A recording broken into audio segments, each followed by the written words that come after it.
Welcome to the E-Show with Neil Ravin. Founded in 2013, the EHL has become the college placement leader on the East Coast. Sit back and learn more about the next step in your junior hockey career. Welcome to the E-Show, presented by the Penalty Box Foundation. The Foundation's mission centers around their daily motto, we take care of our own, as they help out all of those within the hockey community who've experienced a catastrophic event. Learn more at penaltyboxfoundation.org. What's up? My name is Neil Ravin, and this is episode number 178 of the E-Show. On this week's episode, we head north to Laconia, New Hampshire, and highlight the New England Wolves. Jake Basile chats with Tim Kunes as the former national champion at Boston College prepares for another season at the helm in arguably the toughest division in the league. Working alongside Wolves general manager and EHLP head coach Andrew Trimble, Kunes has helped the Wolves take a major step forward each and every season since the duo purchased the program back in 2018. Now, looking ahead to the upcoming 23-24 campaign, the Wolves' sights are set on Providence, Rhode Island, as both Trimble and Kunes are hungry to make it back to the Frozen Finals. Hello, E-Show. Today we travel back up north to talk with New England Wolves head coach Tim Kunes. Coach Kunes has been with the Wolves since the 17-18 season and has seen nothing but growth and improvement with the program since. His EHL squad reached the Frozen Finals last year in 21-22 and tied a franchise high in points just this past season. Prior to his coaching career, Kunes was an accomplished professional and college hockey player, patrolling the blue line for Boston College. So, Coach, thanks for taking the time on this Sunday to join us. Yeah, thanks, Jake. Thanks for having me. We'll start off with the Wolves season and the way they started off. Took you guys almost 140 minutes to allow a goal until the end of October for 3 regulation losses. Was that just kind of the best start you could have imagined? And what do you think was behind it? Yeah, I mean, for sure. In terms of a start, it was a great start. We had a great training camp. I think we were in great shape, and Trevor Jewell was really tremendous in net. So it was definitely the start we were looking for. And from start to finish, it felt like the North was the most dominant division in the league. Did you view it that way as well? I did, for sure. There's no easy games in this league, and for sure there's a lot of tough games in our division. The last place team, I think, had 25 wins, and now we're adding Valley Junior Warriors to the division. So it will be tough for playoff position and getting out of the division, for sure. And when it's the case of everybody beating everybody in that division, how closely do you pay attention to standings? And what's your message to the guys about that? I try not to. Personally, I try not to look. With the guys looking at the standings, I think that's all right because those are team results, team goals. But I'm really focused on the process of development. Starting with each individual player as well as the team. How can we make each player better, and how can we develop as a team, learning to win throughout the season. And we'll get to certainly development later on and some players that are moving on. But one divisional game that I think we all kind of remember was JBT night, obviously the comeback against Seacoast. So between the donations, the meaning of the night, and of course, a high drama game, where does that stack up this year for some of your favorite moments? Yeah, it was, for sure. Really, it's a highlight every year. Just what the game means. The money that's raised for children's cancer research and the cure starts now, and the fan support we have that night. There's been some really memorable games the past seasons. With that JBT night, and Seacoast had a great team last year, and last year was no exception. And of course, the playoff series was against them. And even through the tougher moments for the Wolves season, talking to the guys at showcases, it felt like their confidence never really wavered. And in a series like that, do you think that made it hurt more or maybe even tougher to swallow, something like that? Yeah, last year was an interesting season. We had a group that, talent-wise, I think we could have been a top team in the league, and we were for the first half of the season. We had a tough December, a lot of injuries and illness in the team, and we really, I think we underachieved throughout the second half in the playoffs. Ultimately, there's a lot of, I think, lessons we can learn from last season, just in terms of team attitude, team chemistry, making sure we have players on the team that really play for each other and for the team. That's something that I've been really focused on in recruiting for this season. Like you mentioned before, it's a really tough division to get out of, but I'm looking forward to the group that we have next season. And you did mention injuries, and obviously one of those was to AJ Lacus, one of the better offensive players in this league. Did that hit as hard as you expected, and were other guys kind of amped up to fill that role?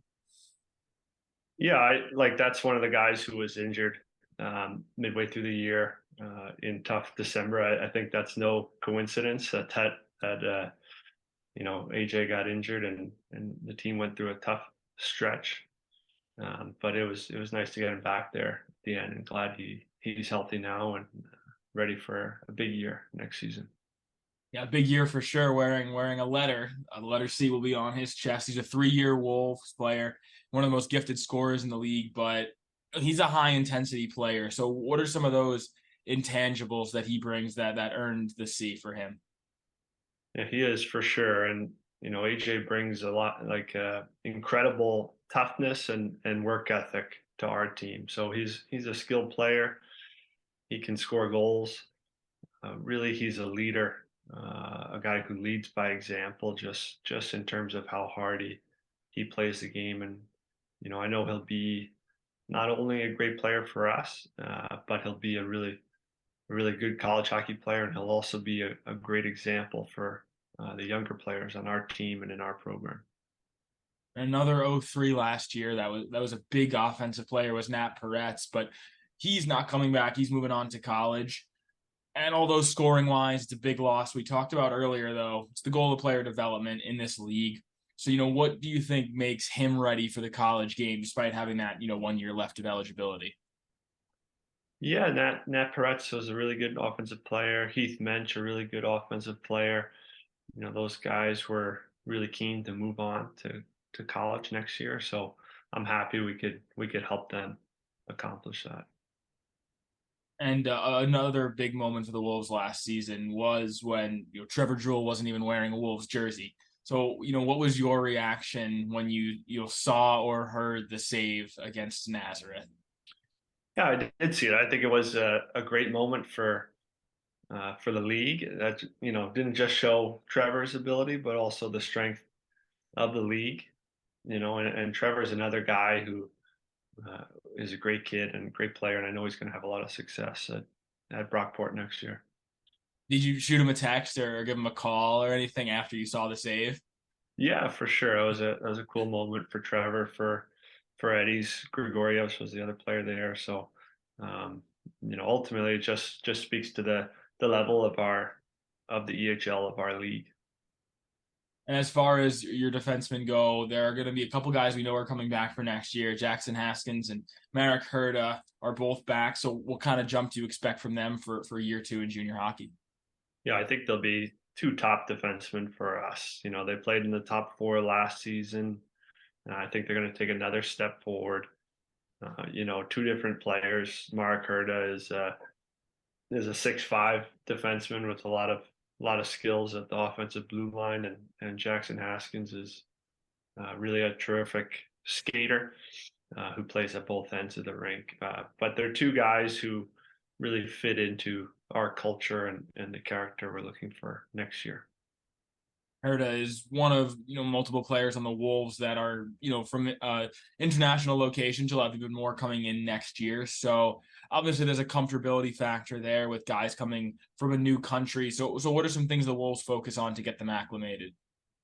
Yeah, that's definitely something that I emphasize. Having played in Europe in different countries, I know it's not always an easy adjustment. Mostly, what I do is we try to check in on them, make sure everyone's comfortable away from the rink and at the rink. But that's the same really for a player, whether he's from Europe or from California. I think if every player is comfortable, they're going to have a lot more success on the ice. And the Wolves do have a reputation of bringing in some high-end European players. So, has your experience in Europe helped you in terms of connections to organizations there? Yeah, I think through my connections, I've helped get some players to Laconia, which has been great. We're the smallest market in our league by far, so they've been critical to our success here. The game can be different coming from Europe to North America, so I think I can help with those on ice adjustments. But in general, I think the game is more and more similar Europe and North America with each year, and our team tries to play a really modern style that all players can have success in. And you did mention that you do, your experience in a new country has kind of helped you, but overall in general, someone who played high level hockey, especially at the NCAA level, not all that long ago, how often do you find yourself relating to your players and just kind of remembering when you were in their shoes? Yeah, I do relate to the players. These are guys who are trying to reach a higher level. I know what it takes, what they have to do to be successful to reach that level, and I want to pass on all my experiences, my playing experiences, and coaching experiences, and try to help each guy really accomplish their goals. Is a goal of the program. And the goal of a lot of premier players are to move up, and you'll have some of those guys this year. Two very notable ones are the Sembers, RJ and Ryan Sember. With the way those guys dominated the EHLP last year at times, both of them all-stars. Ryan, defensive prospect of the year. How excited are you to see them at the next level? I am, yeah, I'm very excited. Ryan and RJ both had great years. I'm looking forward to seeing what kind of off seasons they had and what they can do this year at the EHL level. But the same goes for Peyton Vachon, Derek Beaulieu, Owen Courier, other guys who are ready to make the jump as well. Oh yeah, like you said, Owen Courier. He did get scored on by Neil Ravin this past season, but even despite that, he has earned a spot. So he was a captain with the Wolves youth program. How has he been an example of a guy that has paid his dues and can set an example for other premier players? Yeah, that's right. I think he rebounded well from that JBG shootout goal from Ravin. I think Neil's probably still celebrating that one. But he had a great season. He has a great work ethic and compete levels, and he had a great year at the EHL Premier, and he's ready to move up. And he was a Wolves youth player, like I said, and the Wolves youth organizations, they just keep on growing and keep on getting better, similar to the Wolves junior organization. So how do you expect that to continue helping, with junior hockey in Laconia? Yeah, we are a small town, small market, so maximizing our player pool. That's all about our program is all about rather our development. And you can see that with the guys who've moved up from our youth programs to our EHL Premier, now to our EHL.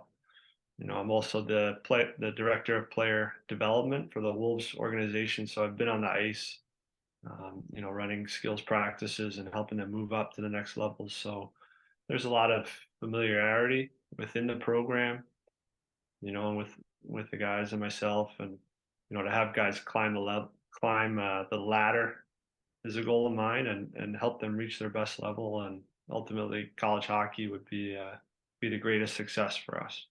Absolutely. And as a whole, looking back on the season, the Wolves were just one of the most dynamic offensive teams in the league. Your practices put a heavy emphasis on skills. So, do you think, how correlated are those two, and how does it come to fruition on the ice?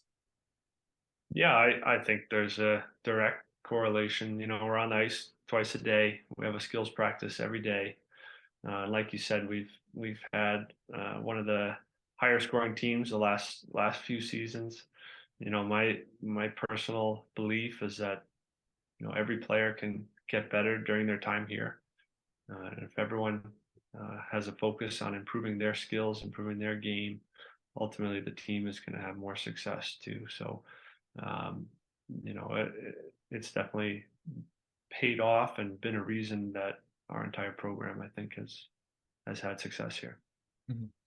And looking ahead to 23-24, you said last year in the East Show interview that it takes a lot of character guys to have the run that you had in 21-22. So who are some of those guys that are going to fit that role this upcoming year? Yeah, I think we have a lot of interesting players for next year.